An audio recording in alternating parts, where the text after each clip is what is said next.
we're going to get that carpet stitched first. So we're going to get that carpet into place, making sure it runs nice and square over that nose. So he's going to use a row finder to separate the pile, making sure it's going nice and straight, using a sanded square to put it onto the edge of the nose, and then we can twist it around a little bit, making sure that carpet is nice and square over that nose. Same if we're going to do a striping carpet, isn't it, Scott? So you can keep everything all nice and straight as well. Yeah, but bearing in mind that the pattern is not going to line up around the nose of that step. So again, it's always worth just advising the customer that the stripe's going to be okay over this side, lining up with the main body of stairs, but around the step it's going to distort the pattern.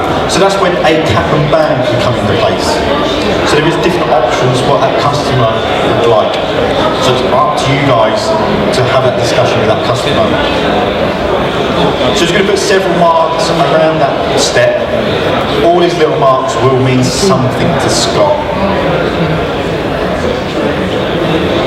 So he's putting a marker pen underneath, so in a minute we'll take it up and you'll be able to see those pencil lines underneath or pen lines underneath.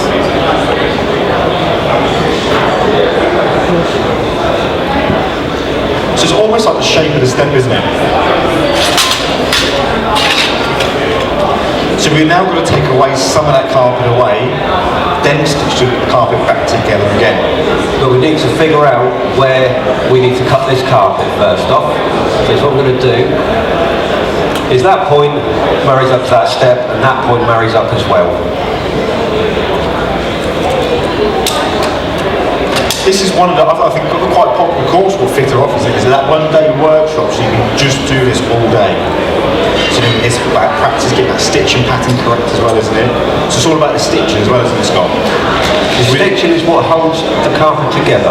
So we're not going to use like a Foxnails ME4000 gun, are we, to get that stitching going around. We're going to hand stitch it with, in theory, like a needle and thread. So Scott's just putting a couple more marks on that piece of carpet, and then he's going to get his knife out and then start taking that carpet away. So he started from that curve and working towards him. And he's going to go around that nose.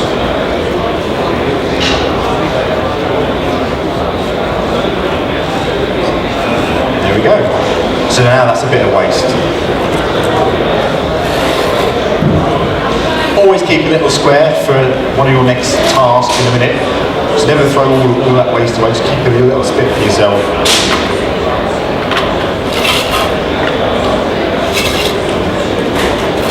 And then get comfortable. Yeah. So this method does take a little while to do. So stitch that bullnose does take time, but it makes that job look fantastic at the end of it. So you can use different coloured threads for this. It has to be a waxed thread though. So we can't just buy a bit of thread from the supermarket, Scott. It's got to be a waxed thread. If we use normal thread, the normal thread is just going to start giving and basically slackening off. Waxed thread will hold into place. So I'm just going to probably double thread this one. You can single thread it.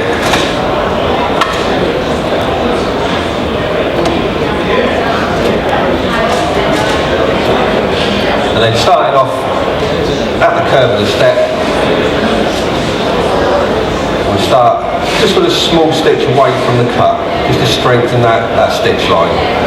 Making sure pushing the pile through. So there is a stitching pattern what we need to do to get that as strong as possible we can.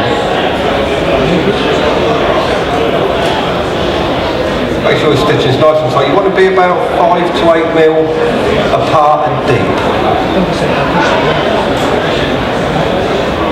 So if you're going to do a hand stitch bullnose for your client, you want to try and do this first thing in the morning or even a couple of days before.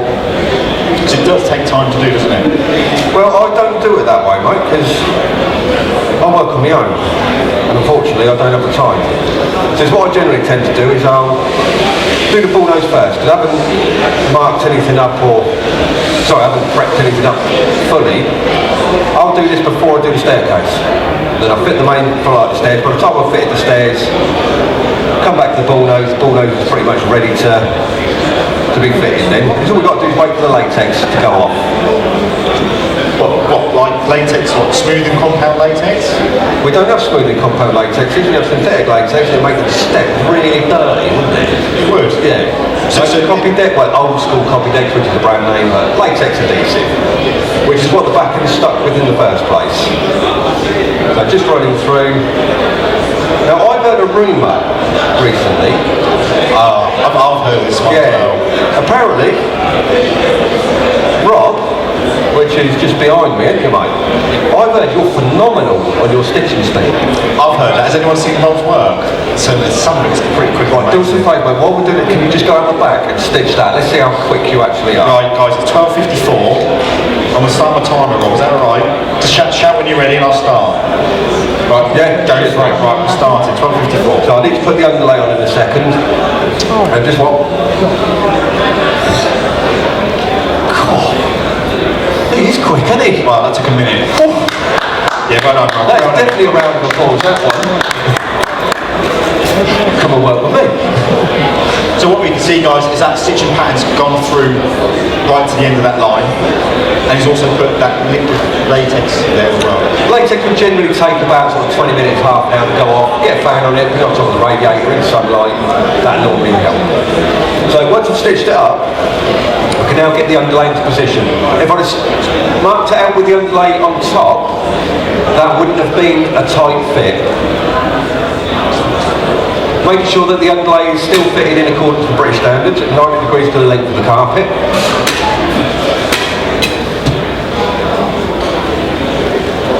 So how are we going to get that underlay being continuous all the way around that nose as well? So we've got to keep an eye on what Scott's going to be doing in a minute. So we're cutting the underlay in a specific manner to make it wrap around in one as well. I'm working on my specifics and specifics, Scott. We noticed that last couple of days. What, specifics and specifics? Specifics, yeah. So he is stapling that underlay into place, but it's only going to be around the perimeter. He's not going to put it in the middle of that step either. So just for demonstration purposes, I'm going to use a bit of double-sided contact tape. It's come from Bostik, that one, isn't it? This is Bostik roll, very good tape. Good for jobs like this, but also for any cap and cone jobs. Anywhere that contact adhesive might be used. So Bostik are on stand B60, where you can go and see some of their adhesives on show as well. I think they should have some of this contact roll on show as well. If not, go down there and ask them as well. So it's not just this method we can use this roll for, there's different methods you can use that as well. So you can use that in the commercial sector. So we're not promoting using a double-sided tape for it. You can do, it's not a problem. But you can also use a spray adhesive. But spray adhesive, obviously, you've got to ventilate the area with the correct PPE. And as obviously we're in the show, we're not really allowed to start using solvent-based sprays. And particularly, I don't want to be that close personally, but I end up wearing the stuff. Makes you go bald, apparently. It does, doesn't it? I wouldn't either. So it's almost going to do like a relief cut first.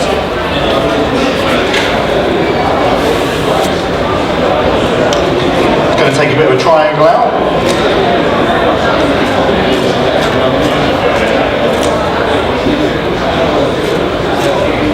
There are various different methods of doing this.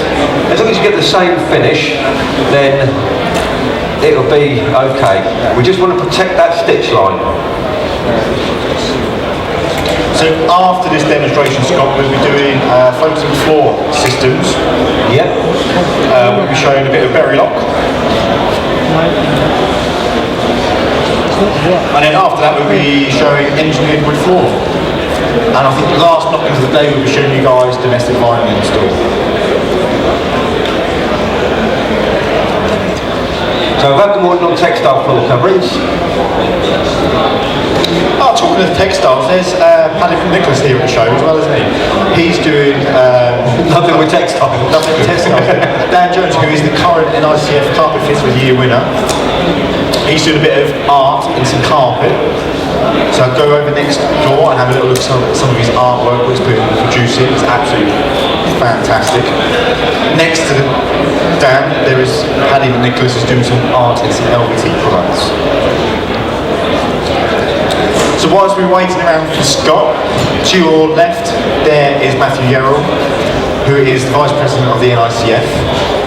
Go over there and ask him how the NICF can help your business as well, and help you grow as a company. What benefits the NICF can do for you? What is the NICF? That's another question. So it is the National Institute of Carpet and Floor Layers.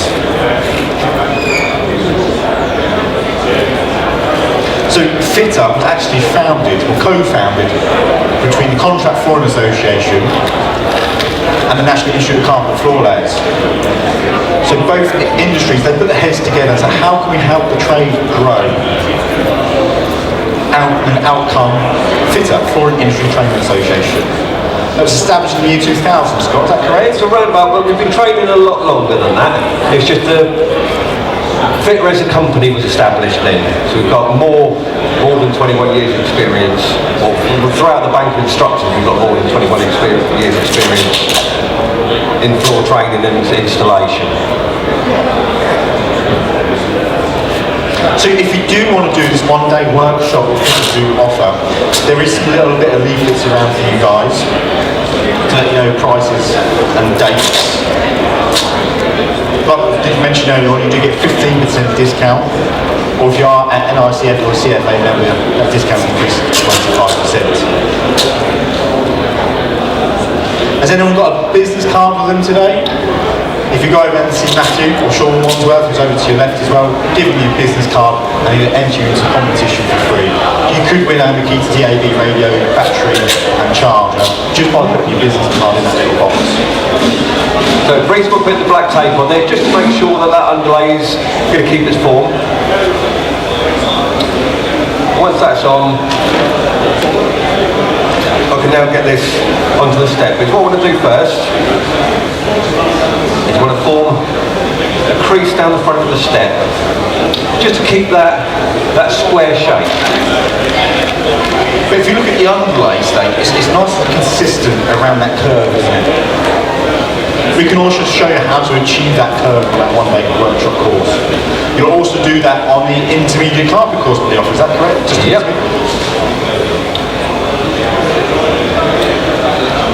So if you do fancy staying with FITA for 4 days, that's the intermediate carpet course for 4 days.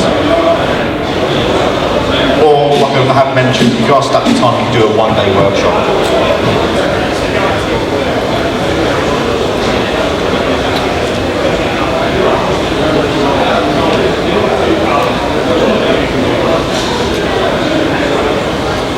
So as you can see, the board at the front, or at the back of Scott, is all of our sponsors. So FITA is the only not-for-profit organisation. So it's heavily sponsored to help keep the running costs low. A lot of the material is kindly donated, for instance like the carpet, from Carpet and Flooring. So what I'm going to do first is just line that back up again. I'm now going to relief cut, allowing that to fall around that curve. Whenever you're installing a carpet with an obstacle in the area, whether it's a bullnose or a null post or even a corner in an L-shaped room, you're always working away from your obstacle. And the stretching pattern, if you were with us earlier for the flat area fitting, the stretching pattern actually applies to this as well. So once I'm on there, my main obstacle is the curve of this step. I'm now going to hook that onto the gripper.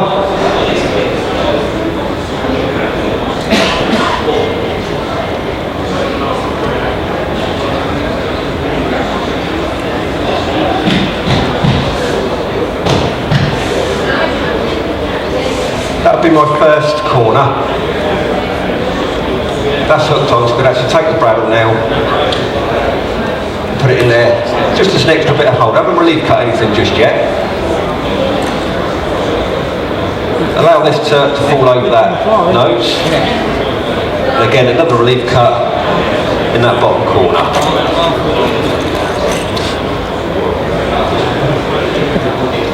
once that's cut down, I now want to put tension across. So I've got my first point and I want to stretch across the width first. That'll allow me to stretch the length. I take the knee kicker. Fine. Kick it about. Right, it's over there. Then my hand stretcher that you want to beg. Do you want to grab that, mate? You know what it is. Now, if I take the knee kicker and try and use that, I'm going to cause damage to the carpet. There is another tool on the market, which in this one I've got Brian to go and get it, because we were after one at the same time, and I managed to get one, but he didn't. And I've got to keep an eye on mine. So you notice it's mentioned about a knee kicker. It's on the stair It's tool. not a stretcher, it's a kicker. It's a stair tool. A stretcher is more like a power stretcher. So he's going to use a kicker or a palm stretcher. Oh, you nicked it already? Yeah, it's not there, Scott.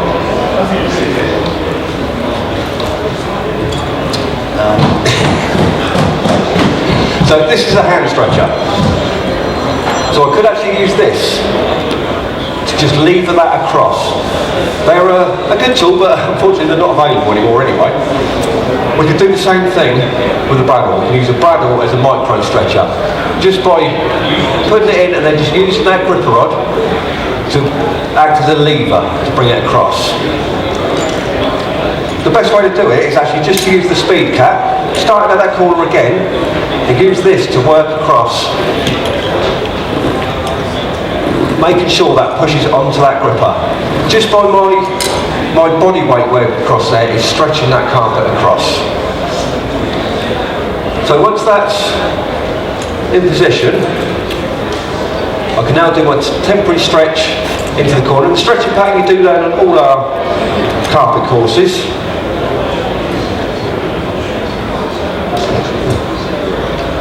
So FITA offer a basic carpet course, intermediate, advanced, traditional, one-day workshops as well.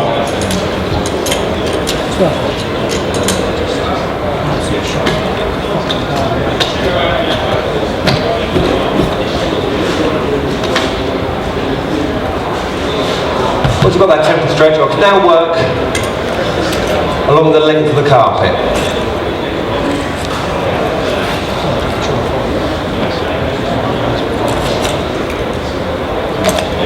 I'm not putting a lot of pressure on it. I'm not stretching a lot of carpet there. It's literally just up the rise and across the tread, but working away from where I started. 10-degree angle up to that corner.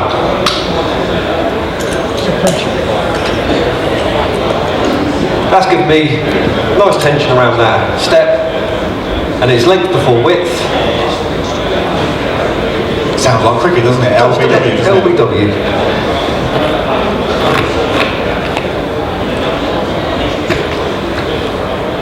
So now we can start seeing that shape really come out now, isn't it? It's starting to look like a waterfall.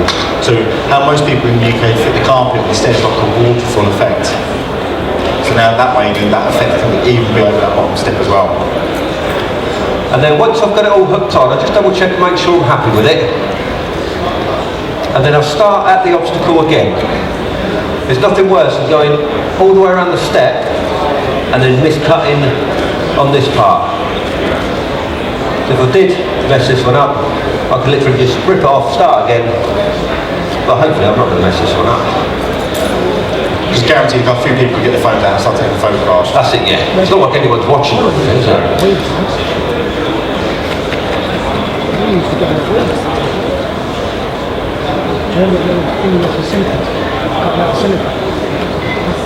So there is a standard we have to work to, Scott, isn't it? It's British standards is our start point. So throughout any install, we always refer back to a British standard. So FITA, as the training organisation, will always use that as our start point. We will try and teach you guys that above and beyond what's needed, but British standards is our start point. It's the bare minimum required. When we go past British standards, it's what we're actually looking at is best practice. Best practice is the installer doing the job to the best of his ability, or her ability. I'll keep equal on this. We've actually had quite a few ladies through the centre recently as well, haven't we, mate? We have, yeah. You never say it'd be unseeable or invisible. So what Scott's doing is trying to get that pile fluffed back out. That's what he means by dressing the carpet as well. So he's not getting to get his toys out and start dressing the steps like he does his dolls on the Saturday evening. Just get that pile fluffed back out again. I might give it a haircut just because I missed them days. Just a beard cut instead, Scott. Yeah. So he's going to dress the carpet. There is a couple more stages what Scott's got to do before he's completely happy with that process. So we can use a spike roller on this because it is a cold join. So I can use it to blend that in. I can use the napping shears just to take off those little bits what he's not quite happy with because he wants a uniform curve around that step. We've just got to be careful with this because some pile is actually darker the further down the pile. This can actually make it stand out even more.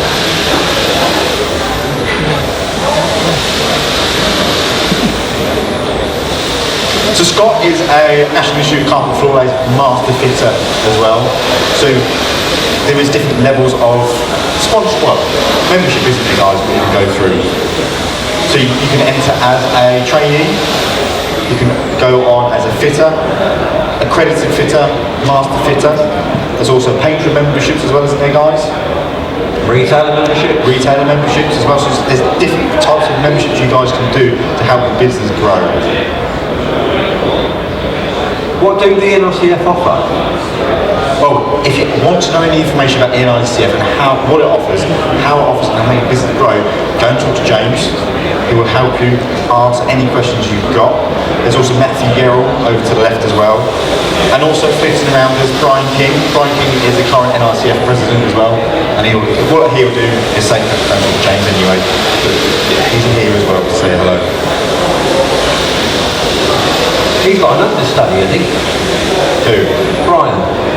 Matthew Gerald, vice president, yeah. Who controls the business? Treasurer. You keep that one quiet, don't you? So as you can see, I mean, I'm just literally just messing around with it now. You can, as I say, get carried away, but this is good if you've got a lad and he's off doing something or other and he's working hard and sweating away and everything, take a bit more time on this. Yeah. So normally at the end of that install, you can be tidying around everything whilst someone else is running up and down the van, getting things tidied up. You can do this last little bit by yourself. Once you're finished, the job's all hoovered up, tidied up, ready to go. So our next demonstration is floating floor systems. We'll be showing Barry Alloc. And then after that we'll be showing a bit of Yonkers solid wood floor as well.